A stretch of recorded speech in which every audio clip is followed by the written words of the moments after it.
You found us through fly fishing. You'll stay for our passion and the community. Welcome to the Wet Fly Swing podcast. Yeah, but he doesn't get it. How come fly fishermen don't get it? You only haul with the short power snap. Look for where people walk and the insides of bends and hunt those. The roof flew off and the interior walls got sucked out, and the trees are just coming up. And I mean, he's clearly not going to clear the trees. It is not a fly fishing story. It's a story about me trying to understand my brother through fly fishing. Welcome to the Wet Fly Swing Fly Fishing Show, where you discover tips, tricks, and tools from the leading names in fly fishing today. We've been waiting for you. Follow our guests, follow us on Instagram, and share this episode and the love if you enjoy this podcast. And we are live in 3, 2, 1. How you guys doing? Yeah, doing really good. Thanks for having me on. Awesome. Yeah, thanks for coming on here. We are going to talk about the Middle Fork of the Salmon River today, and probably some West Slope Cutthroat fishing, and talk about what you do. Nick has been on here a number of times. I think a lot of people that are listening now probably already know Nick from Lamson. He's got, a bunch of great stuff going, great products. So we're going to talk about some of that stuff, Nick, today. But I want to start with Colin here because, Colin, you're with Hughes River at hughesriver.com, and you guys run these operations on the Middle Fork of the Salmon. I guess it's the river of no return, right? Well, what's the wilderness area? The largest wilderness in the lower 48, right? Yeah, it's the Frank Church Wilderness, and it is all kind of wrapped into the river of no return. Technically, another section that we run is really famous as the river of no return, the main salmon, but it all falls under the same wilderness. And the Middle Fork is probably getting up there on one of the most famous rivers in the world now. So it really is an incredible place. And when the cutthroat are getting aggressive, it is just an absolutely unbelievable place to go fly fish. Nice. So yeah, I think, Colin, it's been a while for me, but I've been on the Middle Fork. I was lucky enough to do a trip with some friends that put in for the permit, and we got it, and we floated. It was just amazing. I mean, just the hot springs, the fishing, the canyon, it was just unbelievable. So I want to try to paint that picture for people listening now that don't know about this area. So maybe start us off there. Like, when somebody asks you about the Middle Fork, if they don't know about it, what do you tell them? How do you describe this amazing place? Yeah, I mean, it's a hard place to describe to people, but realistically, it's, when you really break it down, it is one of the last truly pristine rivers that runs through the largest contiguous wilderness in the lower 48. So, when you drop 3,000 feet over 100 miles, you go through multiple ecosystems. You see a lot of different spring action, whether it be hot or cold springs. A lot of our trips, we're drinking just water straight out of the ground. That was literally one of my favorite things on the whole trip, was just, sticking my face in the water that's shooting out of the side of the mountain and getting a good drink. Oh, wow. And I don't know what it is, but I swear to God, it tastes better. Oh, it's the best tasting water on the planet. Yeah. It is fantastic. And so, it's one of those things it's really neat to work your way from kind of subalpine through the high elevation desert, and then into these staggering granite canyon lands. The final 20 miles rivals any canyon in the world, I think, and definitely in the country. And so you really get almost 3 river trips out of the whole thing. And then on top of that, the hiking activity, the fly fishing, there really is just kind of an endless amount of things to do out there. A lot of people that get a hold of me are concerned about a 6-day trip, the length of it. And it's just a absolutely common theme that when they get back to Stanley at the end of the trip, they wish that it was 10 or 12 days. Yeah, it went too fast for sure. Yeah, that's right. And Nick, so you were there on this trip, and let me just give a shout out at the start, just so people know you're doing a giveaway here. So you're giving away 2 spots to go on this trip. So that's part of what we're doing here, is helping let people know about that. So we'll send everybody out to wetflyswing.com/giveaway if they want to get a chance to enter to win this. But what was it like for you, Nick? Because you've been on that trip. Maybe how do you describe it from your end? That trip overall. I mean, it's a trip of a lifetime. I guess that's, it's kind of a cliche nowadays, but it really is. And you mentioned, the permit aspect of that river. The reason it's such a pristine wilderness is because it's really limited on human traffic, right? And so it's not like anybody can just go float that river. You have to put in for a lottery if you want to float it on your own. And I know people have been putting in for years on that and, never been able to draw. And so having the opportunity to go with an outfitter like Hughes Outfitters, just like such professional operation, it was just really special. And like Colin said, it really is like 3 trips in one. The changing ecosystems every day, it's a different backdrop, right? The fishing, the hot springs, the hiking, you got, petroglyphs and just so much cool stuff on that float. Right. When I did, I remember the fishing was the thing that really, well, everything sticks out. But I remember I had a friend who was on the trip who was like a beginner fly fisherman, and he was on my raft. And we kind of did our own trip. We got the permit, and he was catching fish left and right. Is that kind of how it is out there? Is that the West Slope Cutthroat thing? It really is. It's a very forgiving river. We're throwing hoppers the whole time. It was a late season float, so we were able to do that. But you don't have to be an expert angler to be successful on this river. Spend a half hour doing a little practice casting before the trip. And the guides that are along, they're really helpful as far as being able to put you on the fish and, giving you tips on your cast, et cetera. If you're just starting out, but there's so many fish in that river that nobody's going to end the day, fishless on that trip. No, it's really true. We get a lot of people that come, just kind of hoping to get their first feel of a fly rod. And, 6 days in, they've landed 30 or 40 fish. They just started their journey into fly fishing, and it is a great place to get that start because those are aggressive cutthroat that don't see a ton of people. Yeah. Right. That's it's just so remote. And one of the other things I remember about the trip, and this kind of got me a little puckered up, was the Whitewater. I remember because I love Whitewater, but I'm not like the super technical, but I was kind of running. I think I might have been following somebody, but still it was like my first time rowing a boat on this river. Talk about that, because isn't there one called, there's some major rapids in that. Is that something that people can get excited for? Yeah, there's some serious rapids on that trip. Colin, you probably know them all by heart by now, I'm sure, but there was definitely a few that had me puckering up a little bit on that trip, but didn't take a swim, so that was good. Yeah. What is it like, Colin, from your end? Would you go down the river, or are you just kind of like, this is another day at the office, or are there times where you're thinking, man, that rapid's kind of crazy depending on river levels? Yeah, it's funny. I've run the Middle Fork around 125 times. And so at this point, it's you'd really think that it would just completely be second nature. And it truly is. But the biggest difference is that it is not, it is not stagnant out there. It's very fluid. We get new rocks, we get new wood, we get all kinds of stuff in there every year. And, it's always exciting. I love the whitewater component. In my experience with fly fishing, that's not always the case with anglers. They don't love having to row their boats through whitewater to get to water.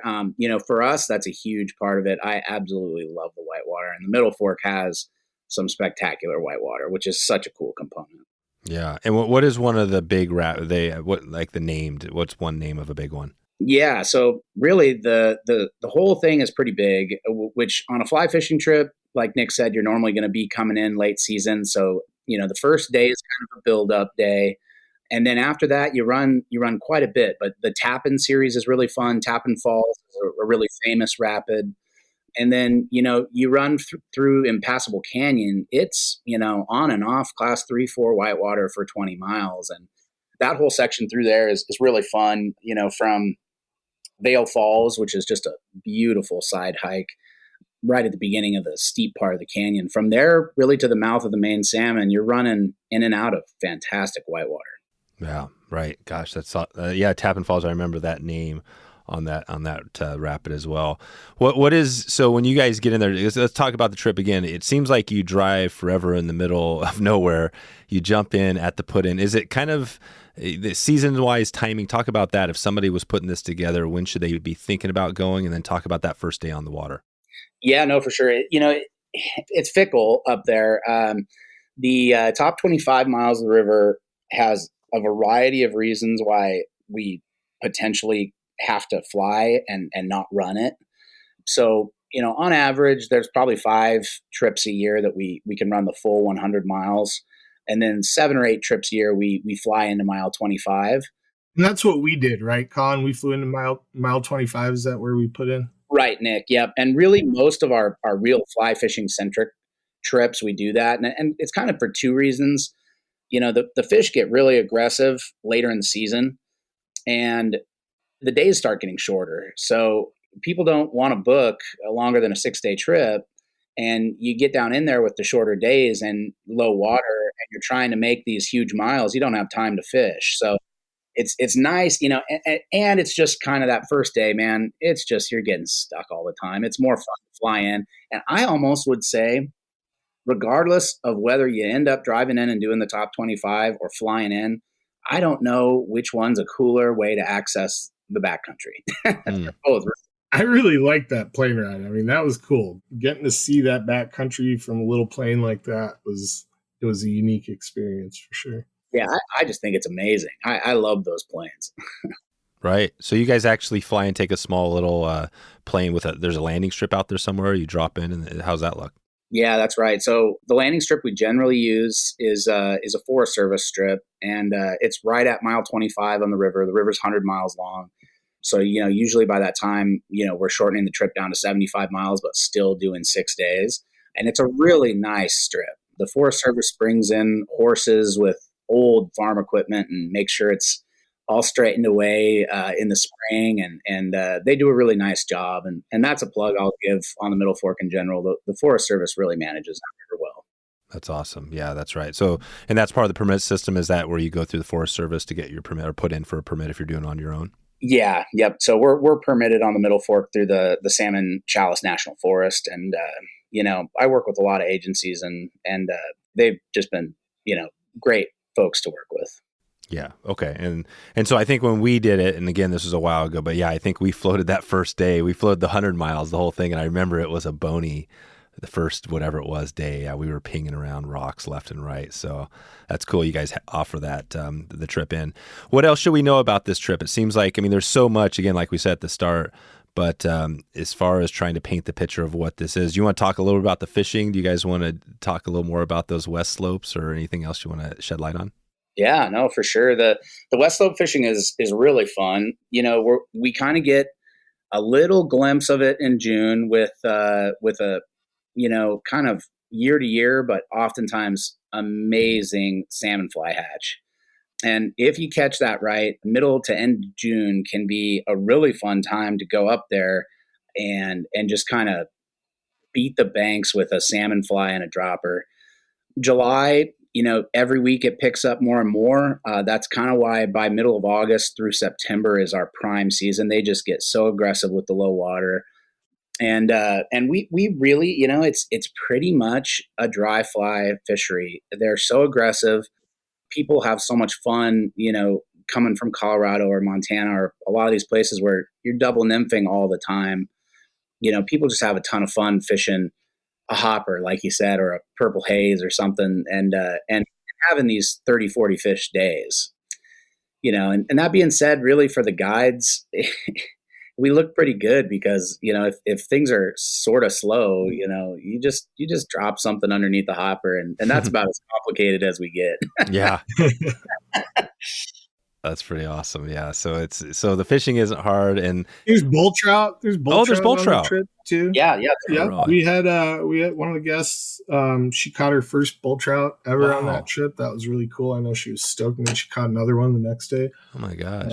Yeah, there's a pretty nice population of them in there, and that's another piece of the fishing is there's 3 or 4 really large tributaries that we routinely camp by or have lunch by, and you can walk up those tribs and just absolutely smash fish as well. Just get your walk and wade fix in. And a lot of those tribs, I've seen bull trout take dry flies in there. It's crazy. Oh, wow. Yeah. And what is for the bull trout probably get a little bigger. These West Slopes, what's an average size? These aren't like gigantic trout, right? What would be a good average? And then what's a big West Slope cutty? Yeah. You're you're not getting into huge size all the time. You're probably averaging like 12 to 13 inches, but your fish of the week's going to be a 16-inch fish. Sure. And you can get into them, and I kind of call it the fishbowl effect. The bony sections, you're really excited about a 13-inch fish, and by the end of the trip, when you're fishing these bigger pools, that's when you can get into those 16, 17-inch fish on occasion. Gotcha. Right. Wow. So the fishing's good. You kind of have a little bit of everything. What is, I want to talk a little bit about gear as well, what you guys run there. Because I know there's some drift boats right on that river. I think that's probably a different operation. What does that look like? There's still, you guys run rafts. Maybe talk about your operation, how that looks, and then talk about the drift boats that are out there as well. Yeah, for sure. So there are a couple of companies that do drift boats. It is a difficult river sometimes for drift boats, especially if the upper end's blocked, because you can't fly those drift boats in. But, it's really cool. We have on occasion run a drift boat. My old man used to like to take a drift boat. Oh, he did? Oh, what was it, a wooden drift boat? Yeah, we had a wooden drift boat and we had an aluminum drift boat. Okay. And I still have the aluminum drift boat. I've run the Middle Fork once in a drift boat with my old man when I was like 16. What was that like? It was really fun. I had a blast. He gave me a pretty nice week to do it, very medium flows. Oh, right. It was kind of one of those things. Dad used to take a spot from the trip once a year and make sure that, he and I got out there and we could fish each other. And so that was really fun. He started doing that when I was 6 or 7. That's honestly what got me into fly fishing. The first time. That's awesome. I had fly fished before. I grew up, on a great little stream in Cambridge, Idaho, that we used to go out and dink around with a 3-weight on. But the first time I went down the Middle Fork and caught 100 fish in a week, I was hooked. God. Yeah. Yeah. But yeah, so we don't really, it's just, there's additional complications with trying to run drift boats down there. And so we pretty much just have switched to fully rafts, and we've got 13.5-foot high sides with custom kick on them. And man, you can put the brakes on those things. They're awesome. We've got some custom frame set up, so they absorb some gear, which is, crucial on a multi-day trip. But they also, have the stand lean bar in the front, the swivel seat on the back. They're kind of, when you first look at them, going to look pretty much like your standard day trip fly fishing boat. We've just built in some decking, so there's quite a bit of gear absorbed into it as well. Oh, nice. Right. So you got the best of both worlds. You got it's set up for fly fishing as you're floating, but then you can get some gear. And then you guys also have those, what are those giant boats with the oars in the front and the back called, your gear boats? Yeah, the sweet boats. Yeah. Those sweet boats are awesome. They're so cool. Yeah, describe those. I've never seen it been on a river with the sweet boat before that trip. And it's just a massive, talk about that. Why the oars in the front and the back? Is that just because they're so big? Yeah, the sweet boat thing is really interesting. It's kind of just the perfect river for it. I've thought about it on other rivers. We run like the Selway's, kind of a comparable size river to the Middle Fork, and it just wouldn't work, I don't think, because of the gradient. When you get into a lot of pool and drop and stuff, those boats have to have gradient. They don't have brakes, and they need to keep moving.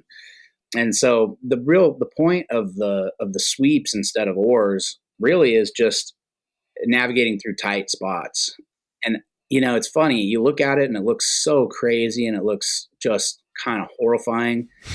And I learned how to run the sweep boat from my cousin when I was 18.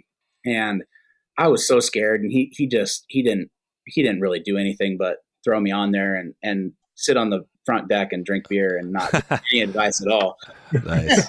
But that was a great way to do it, because really, if you know how to read water pretty quickly, when you get over the nerves, you figure out it is just a Cadillac. I mean, if you point that thing, it goes. And in some of the tougher whitewater sections on that particular river with that gradient, I would almost argue it might be the easiest boat on the river. It's almost like it knows where to go. Granted, big boat, big wreck. When things go sideways, it's a lot to deal with. Do you see some? Are there some wreck dumps out there? Oh yeah. Yeah. That's just part of the game. Sometimes it happens. And man, when a sweet boat's involved, you sit down and think about that for a little while. You go, man, Jeez. it's tough, but it's also not real common with the sweet boats, but it certainly can and will happen. Yeah. How common is it with other boats out there on the rafts? Do you see lots of those upside down? Yeah, on occasion, especially in higher water, the early June Pushing. time frame. Yeah, people will flip some boats. We don't flip boats very often. I think a lot of it is, some people have a different level of tolerance for, risk taking. We run pretty conservative. We're gonna run the line with the best odds every time. Where some people go out there and go, man, I'm going to run right down the gut of everything that looks big. And it's fun. It is fun. On a day trip, when I don't have a bunch of stuff to lose, I'll do the same thing. But the multi-day game, we play it pretty conservative. It's still a lot of fun. The Whitewater is tons of fun, even if you play it conservative. Yeah, definitely, especially on that river. So good. So I think we paint this picture a little bit here to get us started. So Nick, I want to hear about you. You obviously with Lamson, you guys are always changing things up. I think you still have the lightest reel on the market. Is that the case? Maybe talk about your line. Like, what were you using there on this trip for these? Because you have rods in your lineup now too. Talk about the gear you were using. Yeah, so we actually we're using some new stuff that's going to be coming out real soon here. We have a new line of liquid and remix reels that are going to be coming out just in a couple of weeks here. The Liquid S and the Remix S. And then for rods, we're using our Radius rod, which is one of our favorite rods, and then the new Guru rod that we're going to be coming out with here shortly as well. And that's going to be a little bit lower price point rod, kind of an entry-level rod for, beginners. And I think it's going to be right around that $250 price point on that rod. And that rod was great for this trip, with just a good trout fishing rod, pretty simple, not having to get too much distance on those canyons, etc. Mostly 4 weights, 5 weights. We're throwing Scientific Angler trout lines. And like Colin was saying, a lot of hoppers, and most people were using a dropper. I don't think I put a dropper on the whole weekend. But I mean, I would even maybe bring a 3 weight next time if I was going to do it again, just to make it a little funner, But there was definitely some bigger fish getting caught. I mean, we had multiple fish on the trip over 16 for sure. Nice. So that was really cool. And then the bull trout too. But mostly Radius and Guru rods with the liquid and remix reels. Worked out real well for us on that trip. And that's what we'll be giving those Radius rods, 2 Radius rods and 2 reels on the giveaway package as well. That's right. Yeah. Maybe talk a little bit on that giveaway just so we don't miss that. So you're giving away 2 spots, which is amazing. And then also on the gear, is this rod and reels, anything else? Yeah. So we teamed up with a bunch of our favorite brands, teamed up with Colin over at Hughes Outfitters, but then also have Umpqua Fly Fishing. We got Rep Your Water, who's contributing to the giveaway gear package, Bajio Sunglasses, Scientific Anglers. Don't want to forget anybody here, but just a bunch of awesome gear that we're going to be giving away along with the trip for 2. And I think the prize package is like over $12,000 value. Wow. So really big one. That's huge. Really excited about this. That's huge. And I love it. You guys are giving away.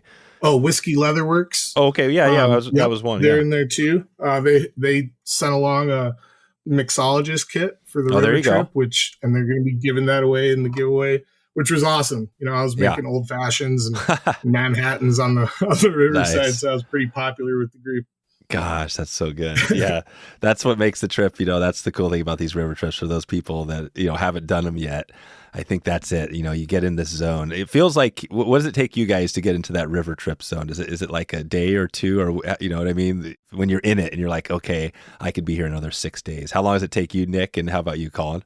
Didn't take me a whole lot of time. You get off the plane and you get on the raft and you're just in it. And I live in Idaho. I used to work for the Forest Service. I cut trails on the Frank Church back when I first moved out here.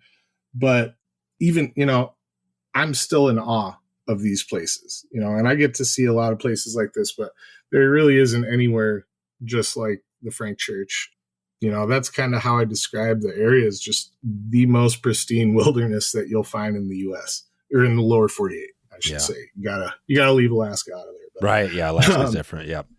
But it's just such a special place. The Middle Fork is a super famous river, but not a ton of people know about the Frank Church as much and really what that is. It's an area larger than Yellowstone, and it's all wilderness. It's some of the lowest light pollution in the world. So, the stars at night are just, it's really impressive. Wow. And Colin, how about you? How long does it take when you're doing these trips? I'm just guessing you're doing these things like all summer long. Do you take any breaks during the summer? Yeah. I used to guide 20 straight weeks. And, the last 8 or 9 seasons since I took the company over, less and less all the time. The back end small business, bureaucratic side of things eats away at me. But, I still get out on 6 or 7. And so I still get out there, and, I would say, especially with all of that, on my plate, usually the second I shove off, nothing can touch you then. You're gone. Yeah. No cell phone out there, right? Yeah. And I love it. I love it. Yeah. Yeah. I'm sure you guys have all the safety stuff, the satellite, the EPIRBs, whatever, right, in case something happens. But when you're out there, like, that's it. The cell phone's gone, no messages. You're just good to go. Yeah. We can always reach out, to the office or, emergency services in case of an emergency. But other than that, really the only thing that technology does for you out there is take pictures of fish. Yeah, that's right. That was really one of the best parts about that trip, was really being able to unplug, no emails, no internet, no phone calls, no social media, no news, just we're in our world for 6 days. And that's it. It was like getting back to civilization. You kind of had to like find out what had happened in the world. Yeah. God, there was some crazy stuff that had happened. It was nice being able to unplug from that. It's nice when you're able to simplify your life down to a point where your decisions are, am I going to fish the home water again? Or am I going to have a cocktail? Or am I going to go walk and wade this creek? Yeah, that's pretty awesome. Exactly. That's great. Well, tell me that I want to talk a little about the history here, Colin, because I think it's an interesting one. I'm not sure if you guys are like at the 50-year, but I was reading some of it on it about the Hughes River Expeditions and some of that. Talk about that. I believe it's a family, right? This is a whole family company. Talk about how it got started way back. Bring us way back, and then talk about how you got involved in all this. Yeah, no, that's right. Yeah. So my folks both grew up in Idaho. My mom grew up in Moscow. My dad grew up in a little town in South Idaho, Hazelton, Eden. And they met going to University of Idaho. They were both Greek up there. They met at a Greek event, classic Vandals situation. And my dad played on the University of Idaho football team, and he only had kind of a partial scholarship. So to pay for the rest of his schooling, he found this job working in the Grand Canyon for Hughes River Expeditions. And he kind of, when he went to work for Hatch in 1967, it was just, I think it would have been one summer after the Hatches had taken the Kennedy family. Oh, wow. Down the Grand Canyon. And that got a bunch of publicity, obviously. And sure. Really, the industry that we're still working in today probably can kind of go back to that moment in time. That's when, your average person in America went, I would like to do that. And it's really because the Kennedy family, went on a Grand Canyon trip with Hatch.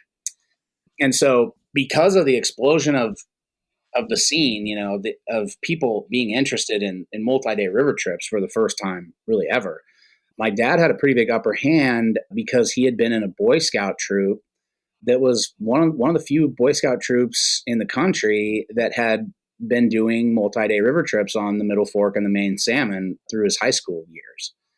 And, I think they were pretty loose. There wasn't a lot of equipment or knowledge out there. Dad said it was just, 12 or 13-year-olds and a guy from their hometown that, wow. just kind of took off down these rivers. And and figured it out. And so that experience really gave him and some of his friends that he grew up with upper hands, and they all went down and worked for Hatch well, Dad worked there all the way through law school.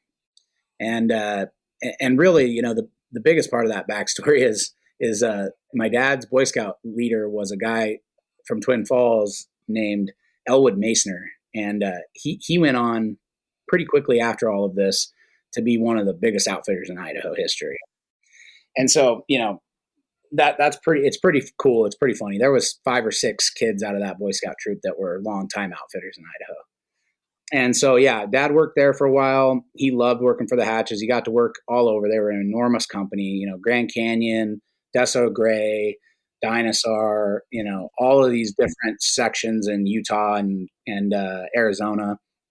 And then he got to work up in Idaho on the Maine salmon, the Selway, and the Middle Fork. And after he graduated from law school, he went to work for another company because a good friend of his from Hatch had become the manager there. He worked there for a while. That company was headquartered out of my hometown, Cambridge, and eventually was able to start Hughes River Expeditions, and that's why we were headquartered out of Cambridge for 35 years. And he actually, full circle, wound up buying a big portion of Elwood Masoner's business to start our business. Oh, wow. Yeah. There it is. And then when did you come along in the mix? You had some brothers and sisters too? Yeah. So Mom and Dad started in 76, and my 2 older sisters have never had a ton to do with the business side. My oldest sister, you know, kind of swamped a trip or 2 here, never really worked full time for the family business. My middle sister guided through college, and she'll still, you know, occasionally guide a trip or 2 for me, which is really fun. And then I started taking the company over in 2014, and I've been working since 2005. And so, yeah, I kind of just did the full-time guide thing for a handful of seasons, and then I took on the operations manager role and marketing and stuff. And then now my wife and I run the whole thing. Yeah, you do. And how long has the family business been going? Is it like getting on 50 years? Yeah, next year will be our 48th year. That's right. Yeah, you're pretty close. And are there out in that area, if somebody wanted to put together a trip, is it just as easy? Well, it's probably easier to go with somebody like yourself, but are there a lot of people doing like DIY trips, or is it mostly guided operations like you guys do? You know, it's kind of 50-50. There's a lot of what we call private trips, folks that put their names into the lottery system. You know, it's a pretty brutal lottery system. Honestly, I think it's kind of all you can do, right? A lot of people want to go, and there's limited slots, so all you can kind of do is put your name in the hat. But no, you know, a lot of people either don't have interest in trying to invest in all the equipment and, you know, work. It's a lot of work if you run your private trip. It's a lot of work. Yeah. Yeah. A lot of work. And not everybody has the expertise to row these kind of rivers. Yeah. Yeah, totally. And a new phenomenon that we're seeing is a lot of people my parents' age that were guides in the 70s or 80s and did a lot of private boating the last 30 years are getting to the point where they don't want to do the work anymore. They still want to do the trip, but they don't want to do it privately. Right. And so we're getting a lot of them coming as paying guests now. Sure.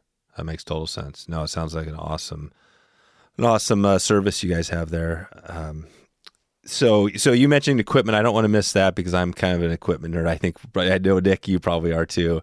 But well, let's start with this. The question first for Nick. Let's start with you. You're on this trip. What's your luxury item you're bringing on that trip? Or is this one of those trips where you can bring as much as you want? Or is there a limit to the bags you can bring? I mean, they're really accommodating as far as how much gear you can bring. And since you don't have to bring a tent, you don't have to bring a sleeping bag, you know, everything is provided. That's something I didn't really mention was how smooth this whole system operates with Hughes Outfitters. Like, you pull up to your camp, your tents are up, your sleeping bags are in there. You know, the guides are working on cooking dinner. There's, you know, little appetizers or snacks. So you're not bringing a whole lot for yourself other than your fishing gear, you know, camera. Obviously, they do really well with giving you a list of what kind of gear you're going to be needing on the trip. But I mean, I brought my own chair just because I'm a big dude. Sure. And so I have a bigger camp chair. That's right. But like, yeah, I had no issue with gear. I think I had room for everything I needed. Yep. Luxuries, I guess the camera would be my biggest luxury on the trip, taking a lot of photos. But other than that, I mean, fishing gear and some beverages, and I'm pretty happy. Yeah. No, it's great. So it's all covered. And Colin, when you're doing these trips, do you have some luxury items you guys are bringing? It sounds like you got these big boats, so you can kind of bring everything. Is that kind of how it works? Yeah, it's really a pretty nice way to go through the wilderness. Those boats absorb a lot of equipment. We kind of say it's an all-inclusive trip. You just have to bring your clothes. We will handle the rest. And a luxury item for me is probably realistically just a 6-pack of some good beer. All right. Yeah, you don't want to run out of that. That's the thing. How do you avoid running out of the beverages on these trips? It's crazy. We've kind of got a mathematical system that seems to hit it on the head pretty good, but we do provide the beer. We provide the wine. The thing we always tell people is, we provide a very wide variety. So there's not going to be a ton of any particular thing, but there's going to be a lot of different kinds of things. So that's kind of where I say, hey, bring a 6-pack of your favorite beer if you want, or, a bottle of some good whiskey for after you have a 50 fish day. Yeah. God, that's so great. And it seems like a lot of these trips, I always find we're doing some of these hosted trips, and I always find that people that want to go fishing typically aren't the people like, pounding tons of going overboard, because they want to make sure they're up for fishing the next morning. I'm guessing that's kind of the way this works a little bit too. Yeah, no, for sure. People have a blast. I think that's one thing I hear a lot is people are concerned, I don't want to be with a party animal group, or the opposite. I'm scared I'm going to be the party animal. And man, it always just seems to mesh so well. For one thing, the natural clock sets out there. People struggle to stay up past 10:30 because it's been dark for an hour. And, it's kind of one of those things where you can't turn the lights back on, and people they have a ton of fun. And, you rarely see anything but just people mesh and have a blast and wish that it would have lasted longer. Yeah. Perfect. The hot springs you mentioned, hot springs and the cold springs out there. But I remember a couple of those hot springs, one of them where we were sitting up on a ledge over the river in a hot springs. And it was just this memorable, I can't ever forget that. What are the hot springs like? Are these kind of mixed out everywhere? Are there certain camps you try to get these hot springs? And how does that work on camping? Do you reserve camps, or how do you do that? Yeah, there's a huge variety in hot springs. I mean, that one that you're talking about is called the Sunflower Shower. And man, that's a really cool one. That's about mile 32, and we really always try to stop there. It's so cool. The top of the cliff has 3 or 4 big pools. The bottom of the cliff has kind of a natural waterfall, so people can stand under it, and it's great. Feet in the cold water with hot springs flowing all over you. But yeah, we go by quite a few. And depending on whether we do the 75 miles or the 100 miles. Either way, you go by a lot of hot springs, but we always, try to prioritize, 2 or 3, make sure that we at least, hit a couple every trip. And then that also kind of goes back to, there's just so many things to do.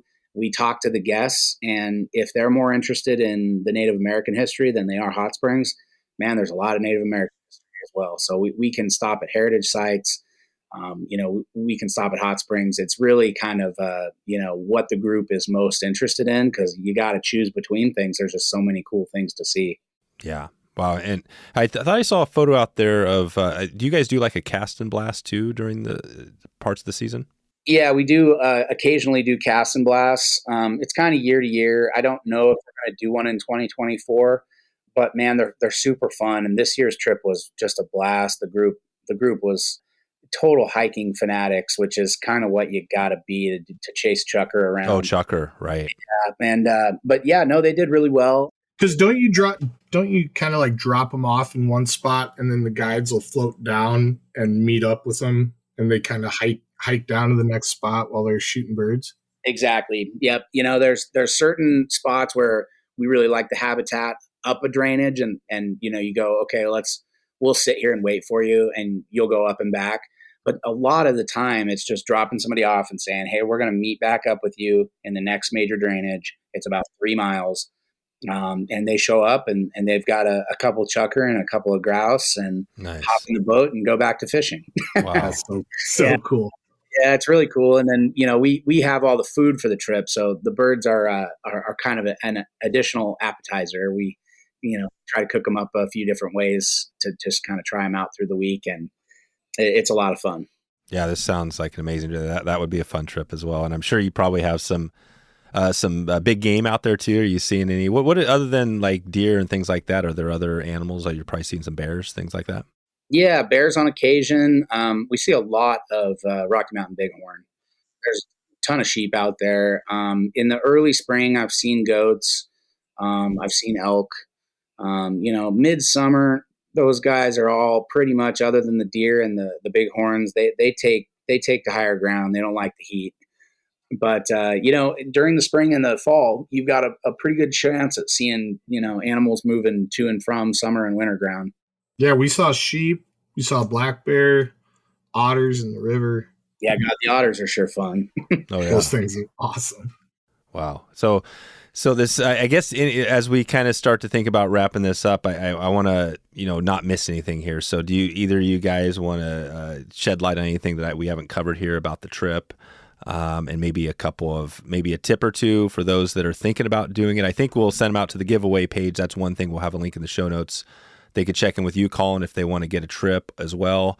And then if they want a DIY, they could look into that. But what would you guys say? Maybe Colin, start with you. What would you tell somebody that's thinking about doing this? What's your advice? Yeah, I would say don't worry so much about amenities. I think that's one of the biggest things that I hear people concerned about. And, this is a real glamping adventure, but simultaneously you get to experience the true wildness that is left in the lower 48.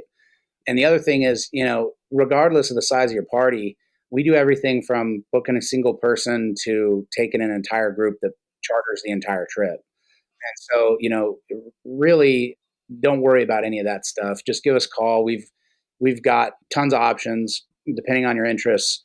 We run about 35 multi-day trips a summer, and I guarantee we've got something that you'll like. And the Middle Fork is sure hard to beat. Nice. And is also the salmon, so you mentioned a couple of the rivers, the main stem salmon, is that something you guys are doing equally throughout the year? And talk about that maybe just quickly, the difference between the main salmon and the Middle Fork. It's obviously a bigger river, but a similar experience?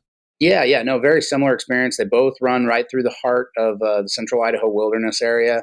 The main salmon actually also touches into the Gospel Hump Wilderness and is right on the border of the Selway Bitterroot Wilderness. But they're both incredible trips.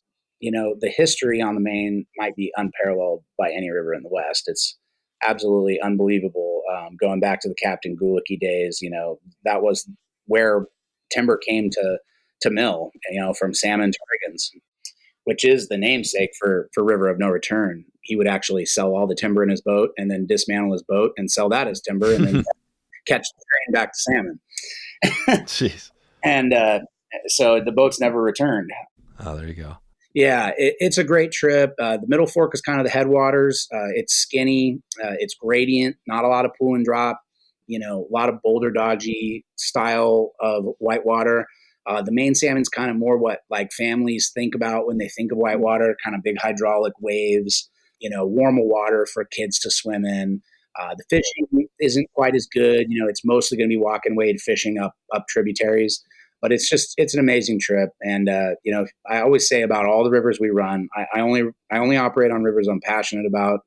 And if you love one, you'll love them all. I guarantee that. Nice. And the Selway is another one that's talked about frequently. And how does the Selway fit into this? It's a tributary to the salmon. I'm not quite sure on that one. Yeah, it's a tributary to the Clearwater. Oh, the Clearwater. Yep. And it actually was one of the crown jewels, along with the Middle Fork, one of the first 8 wild and scenic rivers designated. And it's an amazing stretch. And it's maybe just even kind of right on par with the Middle Fork as far as, how how much solitude you can find out there, but then even kind of a click more because the way that it's managed, there's only one launch a day total. And so you really don't see anybody out there, but it's a lot bigger Whitewater River, and its access and stuff's, tricky. The running season is really a lot shorter, but man, it's an amazing stretch as well. I'm really passionate about it. I love it. And, the other cool thing about it is it runs through the largest inland rainforest in the lower 48. Pretty neat. It's you're just one drainage over from the main salmon, and the forest is ferns and cedars.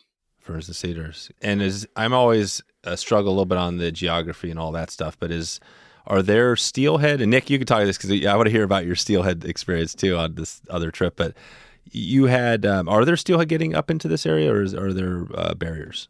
Yeah. So the Selway and the Middle Fork both have native steelhead and Chinook salmon making it back in there. But because they're so much higher above any hatchery system, there really aren't any fish in there other than the wild fish. And so one thing moving forward with, it's a whole nother topic. It's a huge issue, but it's an amazing couple of chunks of preserved genetics. It really is pretty special. And we see on occasion pods of Chinooks in the pools on the Selway, and it's really pretty cool. But the main salmon would have a handful of hatchery fish. I just caught a couple of steelhead down on the main salmon a week ago. And it's fun. They're all amazing trips, and just getting into the wilderness is good for the soul. Yeah. And Nick, where was that fish you hooked steelhead recently? Where was that at? I was fishing on the main salmon up by Riggins. Yeah, that's kind of where I go. I'll go to the Clearwater too. Clearwater's about a 5-hour drive for me, but Riggins is only about 3. And it's just one of my favorite places on the planet. Yeah. The canyon there is just awesome. And we've had a pretty good return this year. I've been batting pretty good the last 2 trips I went up there. So nice. There you go. And it was nice after about a 5-year slump. Right. Right. Yeah. And at Riggins, it floats through Riggins and then eventually heads down into the Snake down north of Riggins, right? Somewhere in there. Or the Salmon River dumps into the Snake. Is that how that works? Yeah. Yep. That's right. Yeah. It's probably another 90 miles from Riggins. It dumps into the Snake. Yep. Right on. Well, I think that, and Nick, maybe just tell us from your perspective, if somebody was thinking about doing this trip, what would be your word of advice to them or any tips you'd give somebody thinking about this? Just go for the experience, be open to it. Like Colin said, people might have hesitations going into it, but there couldn't have been a more positive vibe to the whole trip with all the guests and the guides and our group. Everybody's just happy to be there and really soak it in. Because it is such a unique experience, and have fun. That's what I do. And the giveaway, we're going to be launching that on November 7th, Tuesday. It's going to run through the 17th. So signups will be open for 10 days. Really easy to enter. You don't need to do a whole lot. As long as you have an email and a social media account, you'll be able to enter the giveaway. Even if you don't have a social media account, you can still enter the giveaway through the link. And we're excited. Perfect. So November 7th, and by the time when this is going live, this will be out. People can just go right now into the show notes and just click the link. We'll have a link there they can enter. And then, like you said, so November 7th, and you said 10 days. So, by the next week, that'll close up. So this will be good. And we'll also put a link for you, Colin, just so people can check out Hughes River Outfitters as well. Let's take it out here. Nick, I'm going to do the Fly Shop Friday. I think you might have. Are you guys still doing the Fly Shop Friday on your Lamson? Yeah. Yeah, I've been doing that for years on the social media. Yeah, I love it. I think I first saw that from you guys, and I've been kind of stealing that from you occasionally. But give us let's do a Fly Shop Friday shout out today from each of you, maybe, and talk. Maybe Nick first. You want to give a shout out to a Fly Shop local? Well, two of the guys that came along on this trip with me actually were a couple of the guides from Three Rivers Ranch here just outside of Boise in Eagle, Idaho. It's an outfitter that's originally based in East Idaho, out on the Henry's Fork. And River. Right. Oh yeah. So I'll give them a shout out. big shout out Three Rivers Ranch.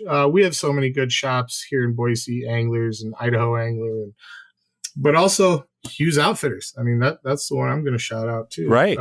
Just had a great time with Colin's crew on this trip. Me and Colin go back a ways. We met steelhead fishing, here in Idaho years ago.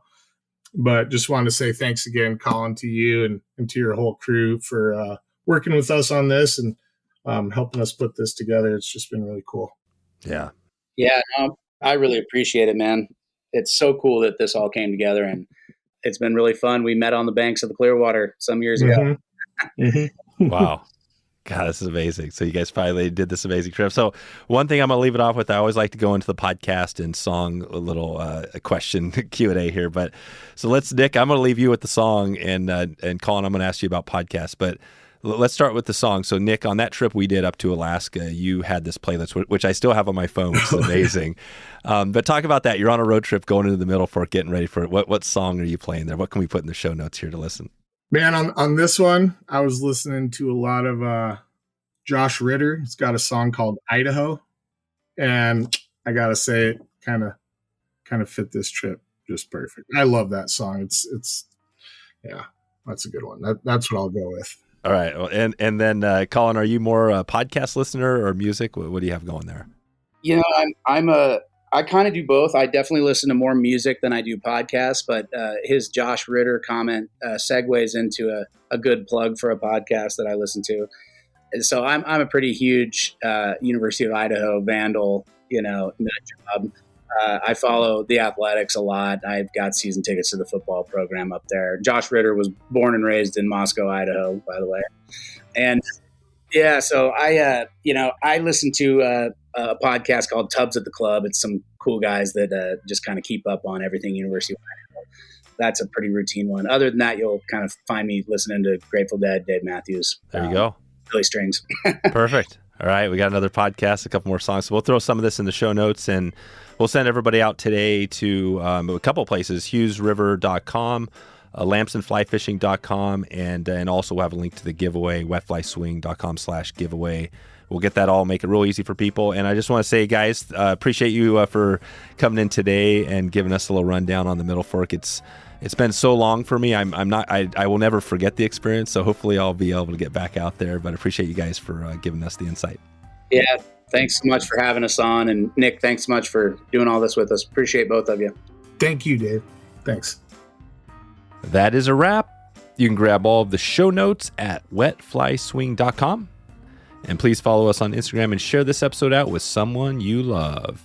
Please send me an email, dave@wetflyswing.com, if you have any feedback or want us to put together an episode on this podcast for you. Check in anytime. I hope you enjoyed this podcast and would love to meet up with you on the water. We have new fly fishing schools going all year long and all around the country, so if you want to connect, let's do it right now. All right, time to get out of here. I hope you have a great evening. I hope you have a great morning or great afternoon wherever in the world you are. And I appreciate you for stopping by and checking out the show today. We'll talk to you soon. Thanks for listening to the Wet Fly Swing Fly Fishing Show. For notes and links from this episode, visit wetflyswing.com.